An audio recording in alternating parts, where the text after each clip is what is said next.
قررت ابتعد ما هم بعد بالناس، ويكفيني بوحدتي الدنيا قضيها.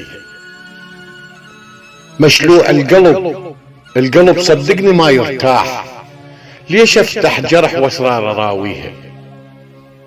جاملتش كثر بس ما لقيت اعزاز، بس تقضي المصالح رايح القيها، وسلمت الامر للواحد القهار، وبكيفه بعد يفرجها يقضيها. علمني الوقت عيب اللي يطخ الراس، يا مواد مدغش معروف ماضيها، ولهذا السبب قررت اسد الباب من شفت الوجوه الخير ما بيها. ولهذا السبب قررت اسد الباب من شفت الوجوه الخير ما بيها.